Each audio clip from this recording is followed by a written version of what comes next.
joie pour nous de vous retrouver dans Wake Up, la matinale à la gloire du Seigneur et Sauveur Jésus-Christ. C'est lundi aujourd'hui et vous démarrez votre semaine avec nous. Vous faites bien de le faire. Pasteur Doubi François, shalom. Shalom, Aniel. Vous allez bien? Très bien, que Dieu te bénisse. Amen. Merci, Pasteur, d'être là avec nous ce matin. Laetitia, bonjour. Bonjour, Aniel, et bonjour à tous. On va bien? Tout va bien. Notre invité du jour, Monsieur Boris, shalom. Shalom, Aniel. On va bien? Ça va très bien. Ça fait bonjour. vieux, hein, ça fait longtemps. Ah oui, content de te revoir. Moi aussi, très content, très plateau. content. Alors, avec toi, nous parlerons du temps et des statistiques. En effet. C'est quoi le rapport déjà? Dites-nous un peu. En effet, le temps et les statistiques. Quand on voit le temps, on considère le temps, on peut se demander et se poser la question de savoir, mais qu'est-ce que les statistiques ont à voir avec le temps? Et permettez-moi de le dire que s'il n'y avait pas les statistiques, il serait difficile de comprendre ce que c'est que le temps. Oh. C'est-à-dire, vous savez, il y a un philosophe qui disait que le temps, c'est comme la rivière qui coule. Lorsque l'eau que vous touchez en touchant cette rivière, vous ne toucherez pas cette eau deux fois. Parce que l'eau que vous avez touchée est déjà partie et ne reviendra plus jamais.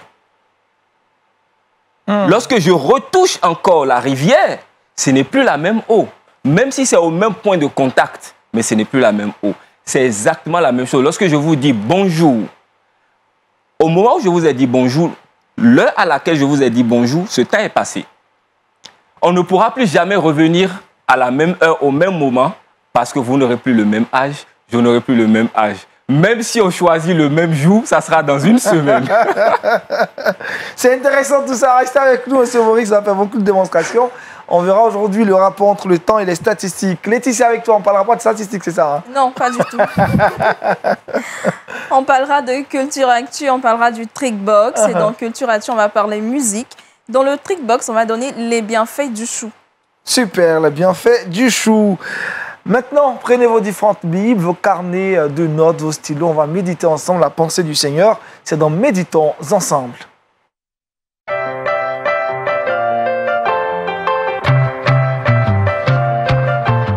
Soyons baptisés du Saint-Esprit. Pasteur. Oui.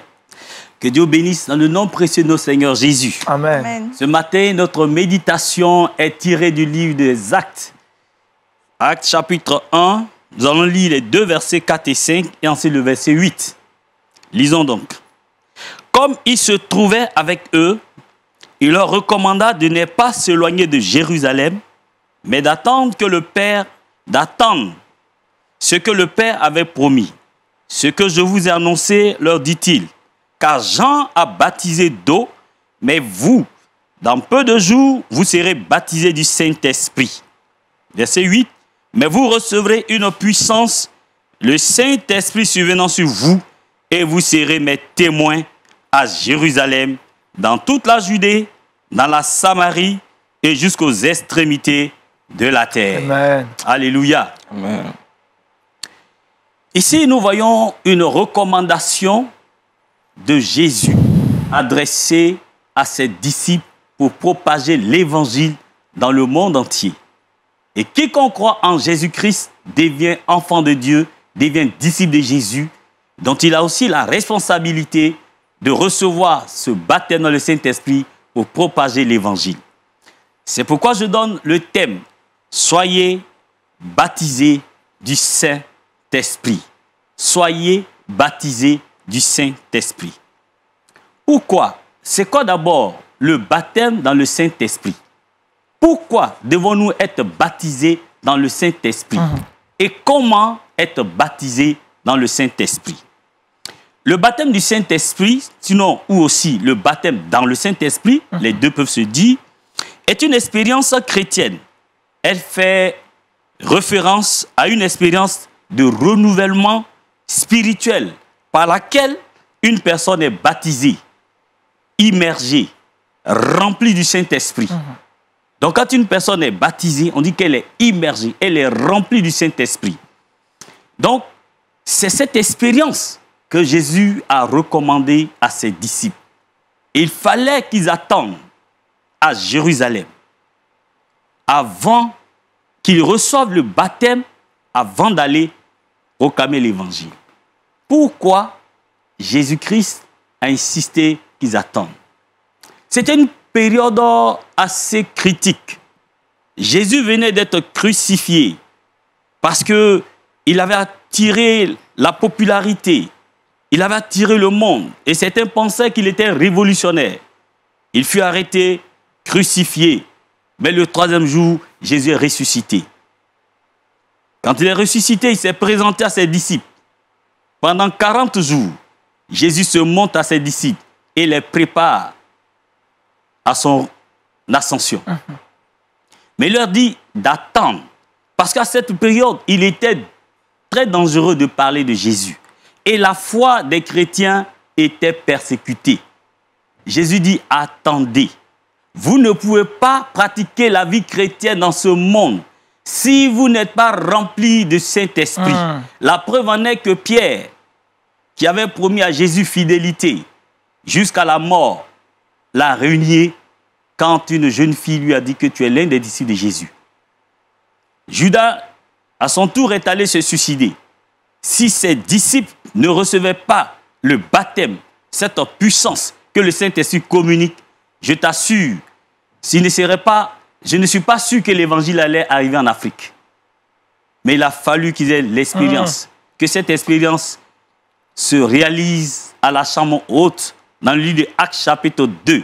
La Bible dit, pendant que les disciples étaient rassemblés dans la chambre haute, ils attendaient que la promesse se réalise. Ils persévéraient dans la prière. Et pendant qu'ils étaient en train de prier, la Bible dit, tout à coup, le Saint-Esprit est descendu sur eux. Ils ont commencé à parler en langue. Et pendant qu'ils parlaient d'autres langues, certains entendaient leur langue, tout ça, les gens se moquaient d'eux. Mais ces gens-là sont ivres. Pierre va prendre la parole pour dire, non, nous ne sommes pas ivres. C'est la prophétie de Joël, chapitre 2, verset 28 qui s'accomplit. Car la Bible dit, Dieu dit ceci, dans les derniers temps, je répandrai de mon esprit sur toute chair. Vos jeunes filles et vos jeunes hommes prophétiseront. Ils auront des visions et les vieillards auront des songes. Sur vos serviteurs et vos servantes, je répandrai de mon esprit. Alléluia. Amen. C'est la prophétie qui était en train de s'accomplir. Ce que Dieu dit, il l'accomplit. Ce que sa bouche dit, il l'accomplit. Yes. Chers frères, cette prophétie est encore d'actualité. Je l'ai aussi expérimentée. Il y a un jour où j'ai reçu Jésus dans ma vie et je ne vais jamais oublier cette date et ce lieu et le pasteur qui m'a prêché. Après avoir connu la nouvelle naissance, j'avais besoin de connaître une vie chrétienne épanouie, puissante. Quand j'ai fréquenté une église, je voyais les gens prier avec enthousiasme. Et j'approchais les gens, mais quel est votre secret? Et ils m'ont parlé du baptême dans le Saint-Esprit.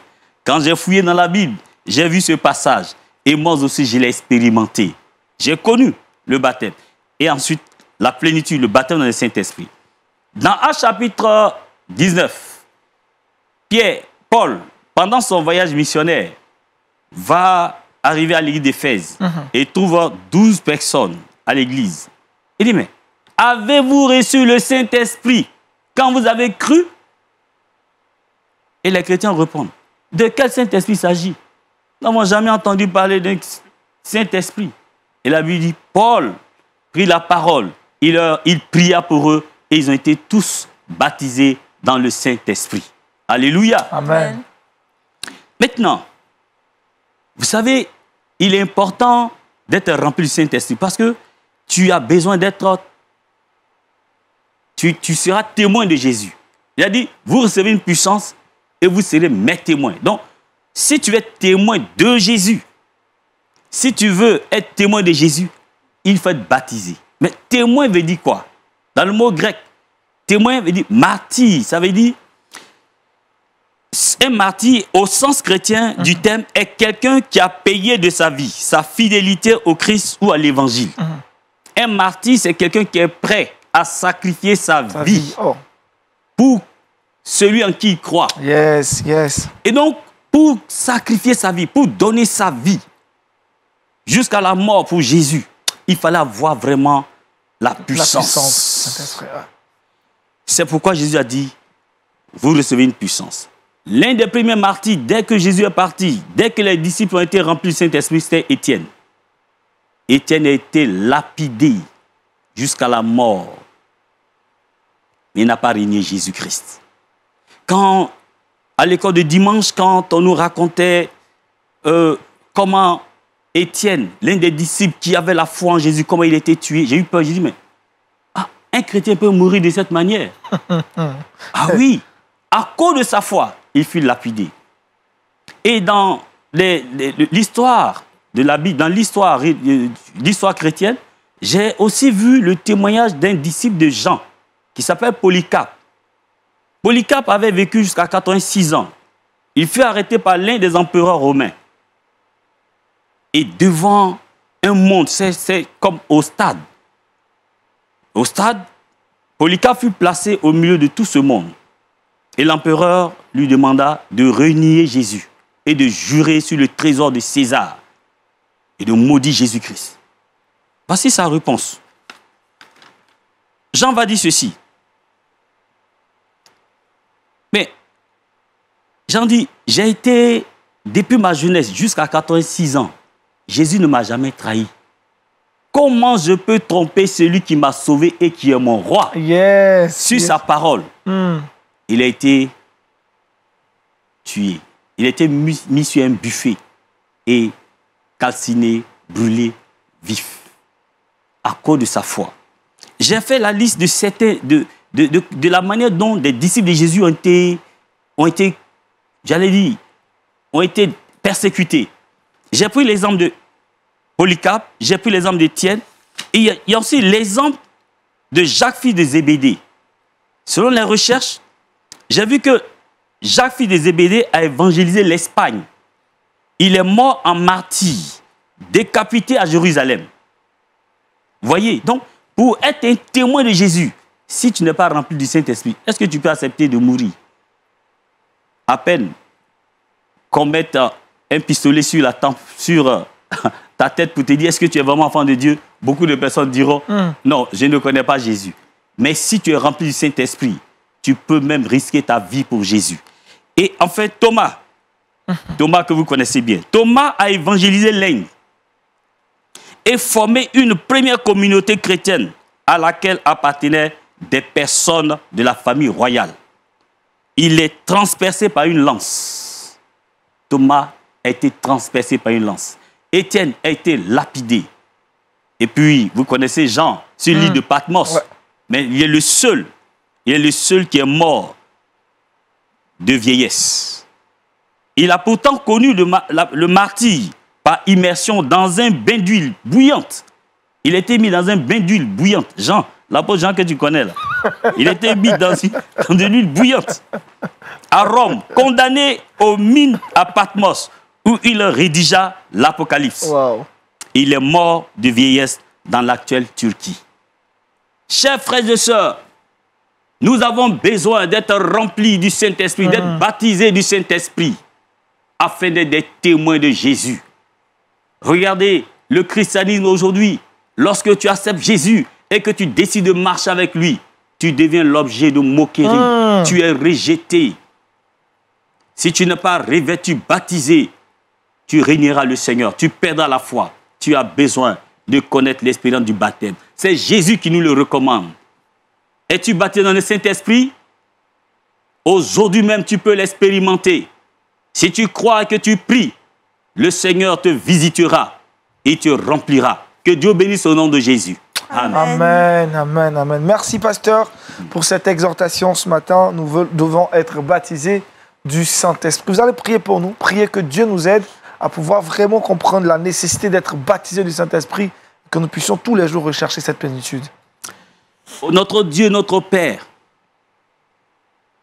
je te remercie pour ta parole qui vient nous fortifier ce matin. Jésus, après ton retour au ciel, la plupart des disciples ont été persécutés. Mais aucun d'eux n'a perdu la foi. Tu les as préservés parce qu'ils ont reçu l'expérience du baptême dans le Saint-Esprit. Je prie que tous ceux qui croient en toi aujourd'hui, Seigneur, fassent aussi l'expérience du baptême dans le Saint-Esprit. Parce que cela n'est pas réservé à un groupe de personnes, mais à tout le monde. Au nom de Jésus, soyez baptisés dans le Saint-Esprit, soyez remplis du Saint-Esprit afin de résister à la persécution, aux difficultés et aux problèmes. Dans le nom de Jésus, j'ai prié. Amen. Amen. Soyons baptisés du Saint-Esprit. C'est notre prière pour vous ce matin. Merci encore, Pasteur Doubi François, pour ce message très pentecôtiste. On va retrouver maintenant Laetitia dans Culture Actu. C'est maintenant.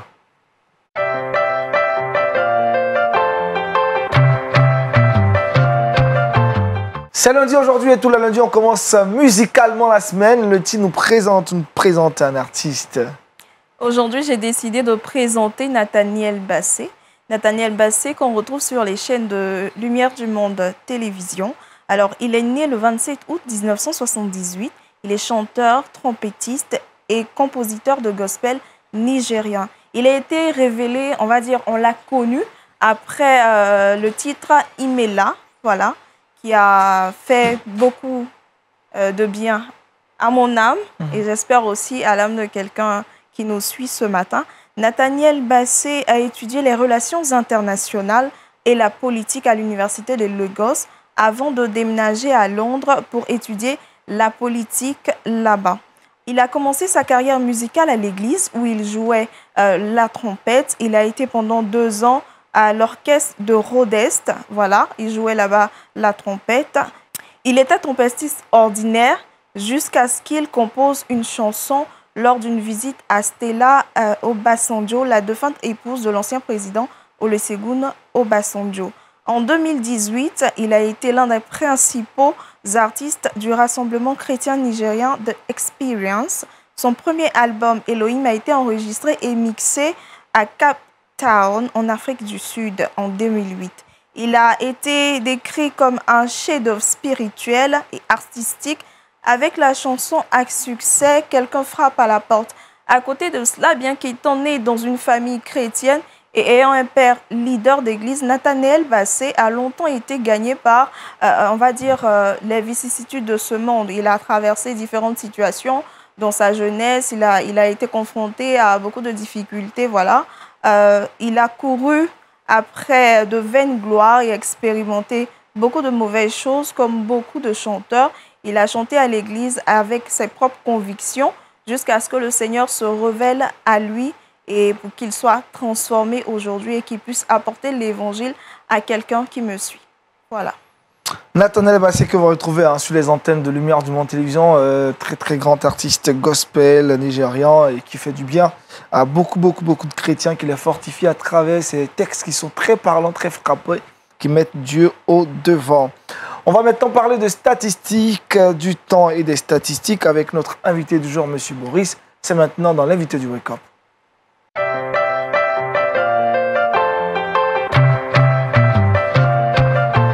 Notre invité est statisticien. Avec nous parlons de la corrélation, du rapport qui pourrait exister entre le temps et les statistiques. En effet. Bonjour Aniel. Bonjour tout le monde. Bonjour chers téléspectateurs. Voilà ce qu'on disait tout à l'heure en introduction.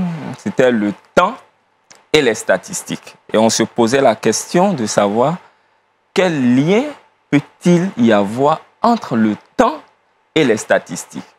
Et je disais que si on parle du temps sans faire référence aux statistiques, on n'a pas encore entouré la question. Et j'ai pris l'exemple du philosophe, c'est Bergson, qui présentait le temps comme étant une rivière qui coule. Et l'eau de cette rivière qu'on a touchée, on ne peut plus toucher cette eau 2 fois. L'eau qu'on a touchée, c'est parti. Et ça ne peut plus revenir. Et là, c'est quelque chose d'intéressant. Et donc, ça nous fait voir que le temps, en réalité, on ne voit pas le temps comme quelque chose de ponctuel. Et déjà, il faut savoir une chose. Et on peut se poser la question, vous vous êtes posé la question de savoir. Mais ici, on est à Abidjan, en Côte d'Ivoire. On peut dire que 1 minute pour moi ou 1 heure pour moi, est-ce que c'est la même chose pour un Américain? Est-ce que c'est la même chose pour un Français? Est-ce que c'est la même chose pour un Chinois? Oui, c'est la même chose. Dans un sens, et je vais vous expliquer. Statistiquement parlant, c'est la même chose. 1 minute, c'est 1 minute. 1 minute, c'est quoi? C'est 60 secondes. Et 60 secondes, c'est pareil, c'est la même montre partout sur la planète Terre, n'est-ce pas? Et 24 heures, c'est 24 heures, heureusement.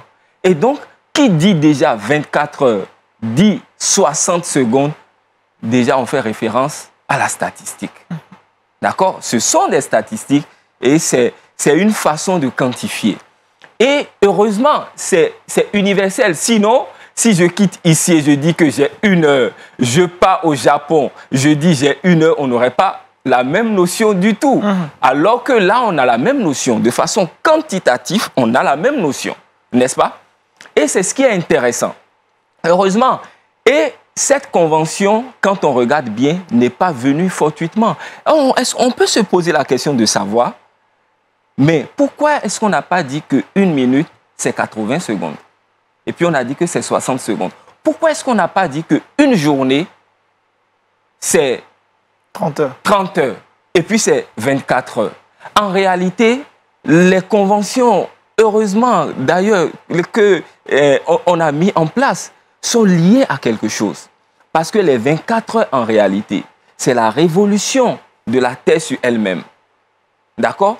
Et on dit qu'une année, c'est 12 mois. Tout ça, ce sont des statistiques. D'accord?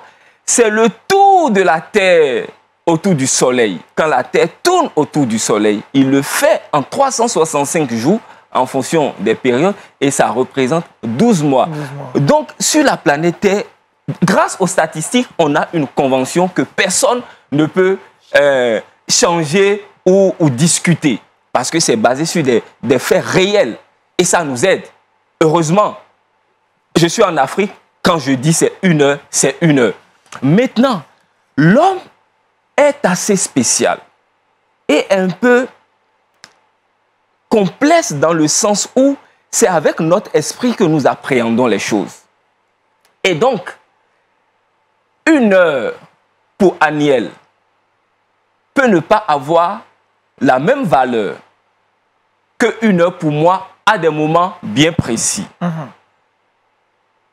Cette semaine, il y a mon fils qui me posait la question de savoir, papa, mais pourquoi quand je fais quelque chose, j'ai l'impression que le temps passe vite, mais quand je ne fais rien, j'ai l'impression que le temps est trop long. Ah, je dis, voilà un petit garçon de 10 ans qui vient d'apercevoir quelque chose. Et c'est pareil pour nous tous. Ça veut dire quoi? Ça veut dire que lorsque j'ai 1 heure de temps, 1 heure de temps, mais on sait ce que ça veut dire 1 heure de temps en termes de minutes, n'est-ce pas? Et en termes de secondes. Mais au niveau de la perception, ça change en fonction de ce que nous faisons avec ce temps. Si je fais quelque chose d'intéressant, quelque chose qui me passionne, qui a de la valeur, je réalise que le temps passe vite. N'est-ce pas? Mais si je fais quelque chose d'ennuyeux, je vois que le temps c'est trop long. Donc là, il y a la notion de la perception qui rentre en jeu.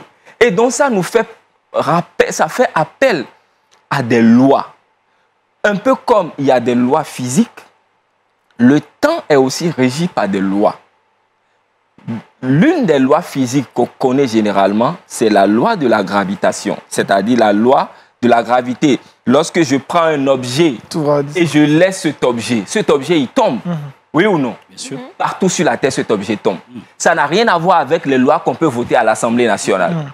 On peut voter ce qu'on veut pour dire aujourd'hui, à partir d'aujourd'hui, on supprime le fait que si on laisse un objet, ça ne va pas tomber. Votez comme vous voulez, 100% de voix, on laisse un objet, ça va tomber.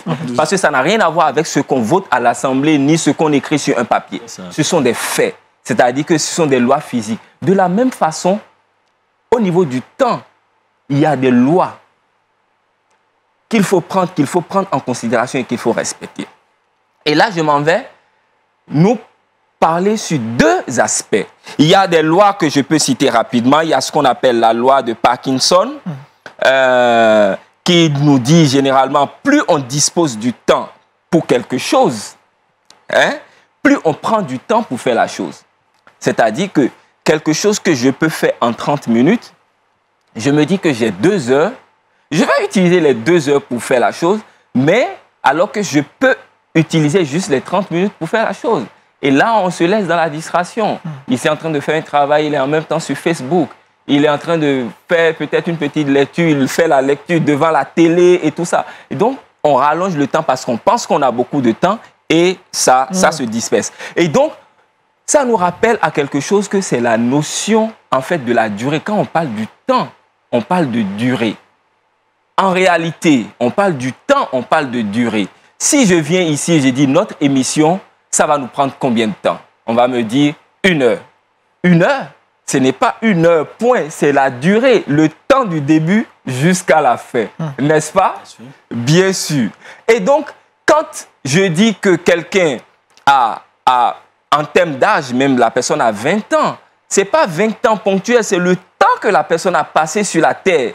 Depuis sa naissance jusqu'à maintenant, la durée, ça a fait 20 ans. Donc, en réalité, dans notre conception, dans la notion du temps, on s'appuie sur la durée. Et donc, il y a eu d'autres lois, la loi de Murphy, la loi de Carlson, qui nous demandent de rester focus, d'accord, pour optimiser. Il y a la loi du Pareto qu'on connaît beaucoup plus, 20-80, la loi de Laborit, la loi d'Illich, il y a la loi de Taylor qui nous permet de trouver le bon moment selon notre rythme pour pouvoir être efficace dans ce que nous faisons. Ça, c'est l'organisation du temps, la loi de Fraser. Maintenant, il y a deux aspects, je disais que je voudrais attirer notre attention sur ça et je vais terminer là, en termes de loi et d'application. Regardez une chose qui se passe. Généralement, on dit que les Africains ne respectent pas le temps. Les Africains n'ont pas la notion de la ponctualité. C'est vrai, en même temps, ce n'est pas vrai. D'accord?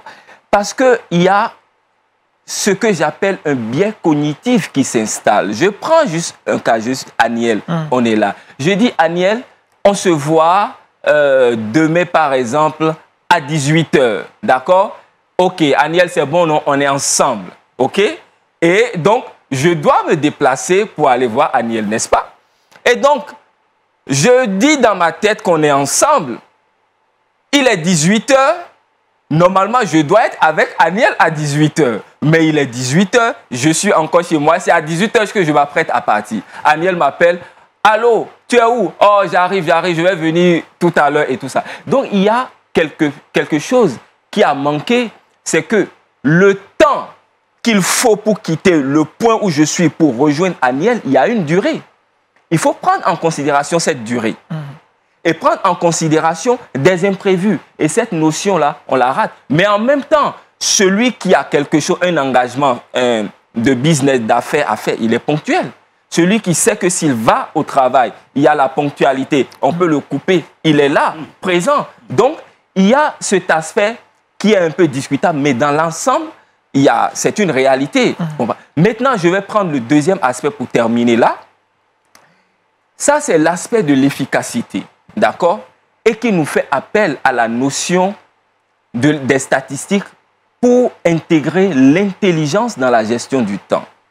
Tu es au travail, ton patron t'a donné 4 tâches à faire, d'accord? 4 tâches à faire, 4 dossiers à traiter. Et dans les dossiers, tous les dossiers ne vont pas prendre le même temps. Il y a un dossier qui prendra plus de temps, il y a les autres dossiers qui prendront moins de temps. Et ton patron t'a laissé un peu plus de temps. L'intelligence du temps, la gestion efficace du temps, c'est de commencer ce travail par ce que tu peux déjà faire rapidement pour déjà alimenter ton patron. Au moins, tu lui donnes aussi du travail pour l'occuper. Il y en a qui font cette erreur-là, qui restent sur une tâche qui est difficile, qui consomme plus de temps. Après, on lui demande, mais qu'est-ce que tu as fait? Bon, patron, je suis encore en train de traiter le dossier là, mais tu m'as encore rien envoyé jusqu'à maintenant. Ton taux de réalisation, c'est quoi? C'est 0%. D'accord? Alors que si tu avais eu l'intelligence de voir, ah, mais ça, je peux faire en 10 minutes, je peux envoyer ça au patron. Ça, c'est 30 minutes, je peux envoyer. Ça dit, tu fais un petit travail de planification. Déjà, tu l'as alimenté. Ah, quand il a fait, ah, patron, je vous ai déjà envoyé 3 dossiers sur 4. Hein. Donc, ça fait 75% de réalisation.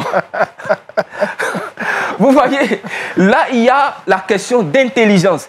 Et la Bible nous dit, parce qu'on est chrétien, c'est avec la sagesse et l'intelligence qu'on bâtit une maison. Donc, cette intelligence dans la gestion de notre temps, nous devons aussi prendre ça en considération. et réaliser que le temps, en réalité, c'est la durée. C'est la durée. Et c'est cette durée-là qu'on peut prolonger, qui peut être aussi raccourcie. Et donc, quand on dit que lorsqu'on vit sur cette terre, tu peux prolonger ton temps, en fait, c'est la durée du temps que tu prolonges. Mais le temps qui est passé, tu ne peux plus le rattraper. C'est terminé. C'est terminé. Donc, qui parle du temps, parle des statistiques pour une bonne efficacité, pour savoir comment est-ce que moi-même, je gère mon temps, combien de temps je dors. Si je dors 10 heures, s'il me faut 10 heures pour être en forme, il n'est pas question de dire que je vais réduire mon temps de sommeil, ce n'est pas ça. Mais je prends en considération que je dors 10 heures, il me reste 14 heures pour faire tout ce que je dois faire. Et ça, il faut prendre conscience de ça. D'où l'importance entre le temps et les statistiques. Super. Monsieur Maurice, statisticien, pasteur. Oh, c'est merveilleux d'entendre cela. Hein? Souvent, nous les pasteurs, quand nous prêchons, nous parlons du temps chrono et du temps kairos. Et on se dit toujours que Dieu est au-dessus du temps et c'est lui qui gère le temps. Il est au-dessus, il n'est pas dans le temps. Moi, cette manière de nous expliquer le temps et les statistiques, ça nous fait du bien pour pouvoir savoir prêcher sur des thèmes concernant le temps et les statistiques. Merci bien. Merci, pasteur. Je dis c'est une question. Hein. Non. Je n'ai pas de questions particulières. Tu gères bien ton temps. Hein? Je gère bien mon temps. Hein? Tu gères bien ton temps. Alors, comment on peut faire pour optimiser le temps finalement? Comment on peut l'optimiser pour maximiser? Comment on peut prolonger la durée du temps? Bien, c'est une très bonne question. Quand on parle d'optimisation du temps, il y a plusieurs choses qui rentrent en jeu. Les gens pensent que c'est en faisant les choses, beaucoup de choses en même temps, vite, vite, vite et tout ça là. Non, ce n'est pas seulement ça. Parce que au niveau du temps, il y a aussi une dimension spirituelle, une dimension psychologique qu'il faut prendre en considération. On n'est pas les mêmes. Et déjà, nous n'avons pas les mêmes priorités. D'accord? Il y a ce qu'on appelle dans la gestion du temps la matrice d'Eisenhower qui prend en considération ce qui est important et ce qui est urgent. D'accord? Ce qui est important n'est pas pareil pour... Ce qui est important pour moi peut ne pas être important pour vous. Donc, tout dépend déjà de la mission. Et ce qui est important ici, c'est de faire en priorité ce qui est important et urgent. D'accord? Et ce qui est important et non urgent, il faut le planifier. C'est quelque chose à faire pour que ça ne devienne pas urgent. Ce qui n'est pas du tout important et qui est urgent, il ne faut pas se précipiter à faire ça parce qu'on a tendance à faire ça parce qu'il faut en réalité savoir que le temps qui passe, on ne le rattrape plus. Donc, ce que je fais, je dois mettre l'importance sur des choses que je fais qui ont une valeur éternelle. Yes. D'accord? Qui ont une valeur éternelle. Donc, si ce que je fais aujourd'hui n'a pas une valeur éternelle, ne va pas m'apporter quelque chose dans 5-10 ans, ou ne va pas me permettre de devenir meilleur, à quoi bon le faire? À quoi bon utiliser ce temps pour le faire? Donc, si c'est ça, autant faire tout ce qui est important d'abord, et puis faire ces petites choses aussi qui peuvent aussi contribuer à l'équilibre. D'accord? Et donc, cet aspect-là est très important. Il vaut mieux parler comme ça. Moi, je préfère voir les choses comme ça, parce que dans un autre sens, les gens se mettent tellement de pression. Et ils sont stressés, et puis ça génère des maladies. Mais est-ce que vous savez une chose? La maladie, c'est quoi? C'est la détérioration de l'enveloppe physique, le corps. Et c'est à cause de ce corps qu'on est sur cette terre. Celui qui n'a plus ce corps-là n'est plus ici. Hein. Parce qu'en fait, quand un homme meurt, ce n'est pas son esprit qui meurt, qui meurt. Non. C'est le corps physique qui meurt. Et puis l'esprit a besoin d'un corps physique. Puisqu'il n'y a plus le corps physique, l'esprit s'en va. L'âme retourne à Dieu.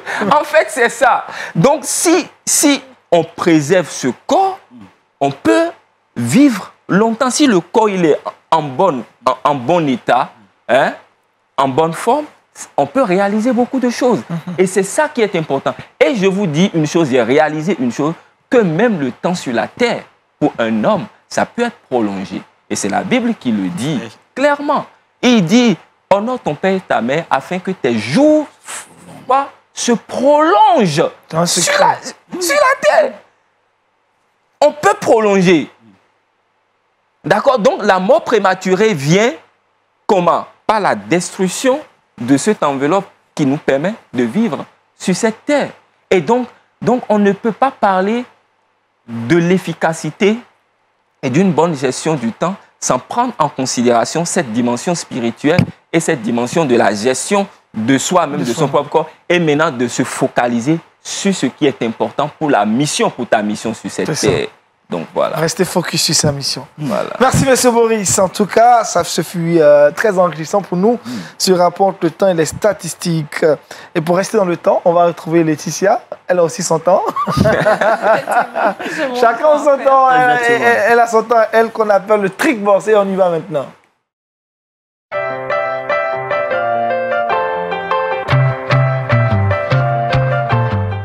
Avec Laetitia dans le trick box, nous parlons des bienfaits du chou. Effectivement, Agnel, aujourd'hui, j'ai décidé de partager avec vous quelques vertus du chou. Le chou, notamment, va renforcer l'immunité. Comment? Parce que le chou contient la vitamine C, des caroténoïdes, voilà, et notamment la lithéine, voilà. Alors, ces valeurs-là sont également dans la carotte. On retrouve ces protéines-là dans la carotte. Ça va nous faire du bien, ça va nous permettre d'être en bonne santé et renforcer notre immunité. Deuxième des choses que le chou va nous permettre de faire, c'est de favoriser l'élimination des toxines. Comment cela va se faire? C'est que le chou renferme des dérivés soufrés, notamment sulforaphane, voilà, qui va nous permettre de pouvoir éliminer certaines toxines que nous consommons justement au travers de certains aliments qui pourraient ne pas aller avec notre organisme. Troisième des choses que le chou va nous permettre de faire, c'est de nous apporter du potassium. Les variétés, il y a différentes variétés de choux, les choux à fleurs et d'autres variétés de choux également. Ces choux-là renferment entre 92 mg ou 100 g pour les choux verts, voilà, de potassium qui sont indispensables pour prévenir l'hypertension et réduire le risque d'accident vasculaire cérébral.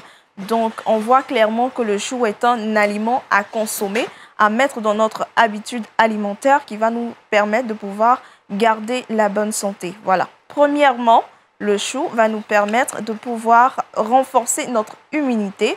Deuxième des choses que le chou va nous permettre de faire, c'est d'éliminer les toxines. Et la troisième des choses que le chou va apporter, c'est du potassium. Voilà. Merci Laetitia. Vous consommez assez souvent le chou, Boris, pasteur? On en consomme beaucoup. Beaucoup. Vous consommez aussi? Ma famille. Ah, super. Oui. Très bon. C'est très bon? Simple, c'est coréen? Ce que je sais, c'est que ça traite aussi le cancer.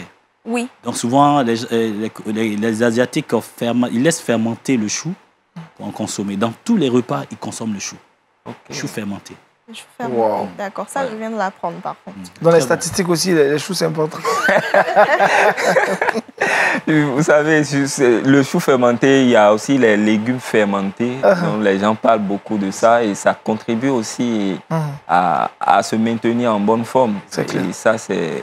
Faut bien et puis les graines germées, je ne sais pas si vous en avez entendu parler et tout ça. Bon, il y a des amis qui conseillent aussi sur des choses comme ça. Et puis, qui te font être en bonne santé gratuitement. Tu n'as plus besoin d'aller à la pharmacie. Wow. Mais les gens n'aiment pas trop qu'on parle de ça. Donc, ça veut dire qu'on n'a même plus besoin de manger sain. On peut manger aussi des choses qui sont en train de fermenter pour être en bonne santé. Les légumes fermentés. Les légumes fermentés, c'est ça. C'est très riche. Mais comment les légumes on peut fermentés. arriver à consommer des légumes fermentés? Il n'y a pas de mauvais goût derrière, ça ne fait pas... Non, bon, ça c'est... La prochaine fois, mon épouse va vous enseigner ça. En tout cas, dites-lui, on aura besoin d'elle sur ce plateau. C'est elle qui est spécialiste dans ce domaine. Ouais, on saura comment ça se passe. Spécialité asiatique. C'est ça. Le verset boussole, Laetitia. Le verset boussole d'aujourd'hui, c'est en Acte 1, le verset 5, qui dit ceci.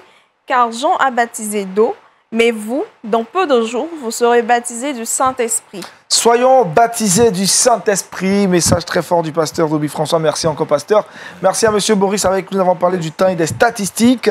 Merci à Laetitia. Merci à toute l'équipe de production. Merci à vous qui nous avez suivis de chez vous à la maison, en famille, entre amis. Que Dieu vous bénisse. Rendez-vous est pris demain, même heure, même chaîne sur Lumière du Monde Télévision avec Daniel Kragui. Je vous retrouverai donc mercredi pour un autre épisode de Wake Up. D'ici là, portez-vous bien. Excellente journée et excellente suite de programme sur LMTV. La vie chez vous.